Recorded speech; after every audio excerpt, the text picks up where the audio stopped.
Nous allons aujourd'hui aborder un sujet qui est parfois un peu délicat, la circoncision de cœur.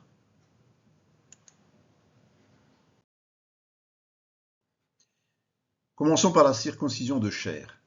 Cette circoncision se fait par la main de l'homme, c'est un signe physique, et c'est un rituel qui a été imposé par Dieu.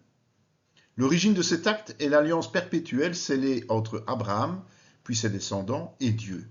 La circoncision de chair est donc le signe physique visible de cette alliance perpétuelle.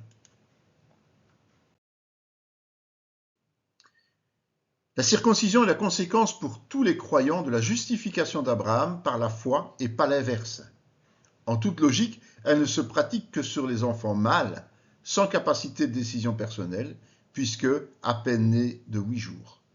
Celui qui n'est pas circoncis est retranché, car considéré comme irrespectueux de l'alliance perpétuelle.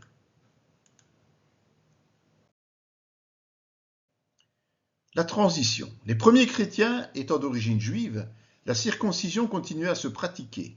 Beaucoup étaient persuadés qu'elle était nécessaire au salut, ce que le premier concile dirigé par Jacques réfuta. Paul en explique la raison à l'église de Galate. La première alliance est fondée sur la loi que nul ne peut appliquer dans sa globalité, se privant donc de la vie éternelle. Il précise aux Corinthiens que la circoncision de chair n'a plus aucune importance dans le cadre de la nouvelle alliance, l'obéissance prévaut. La circoncision de cœur a été prophétisée dans l'Ancien Testament. Dieu l'accomplit lui-même afin que nous vivions par l'amour que nous portons envers lui. La circoncision de cœur produit les fruits de l'esprit, les seuls qui plaisent à Dieu. Qu'est-ce que la circoncision de cœur? La vraie circoncision n'est pas l'acte chirurgical, mais la transformation intérieure radicale qui fait de nous des adorateurs en esprit et en vérité.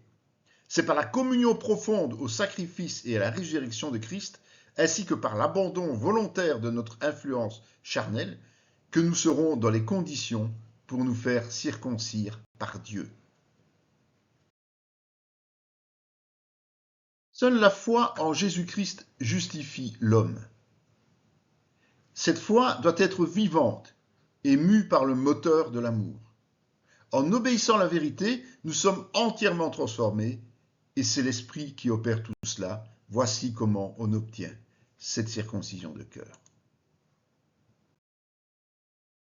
Et quels sont les signes visibles comme de quoi nous sommes circoncis de cœur? Le premier est la soumission à la volonté de Dieu. Ensuite, notre manière de servir Dieu est guidée par l'Esprit et non la chair. Nous œuvrons à la gloire de Christ en toutes circonstances. Notre intelligence étant renouvelée, nous nous sanctifions constamment en pratiquant la vérité.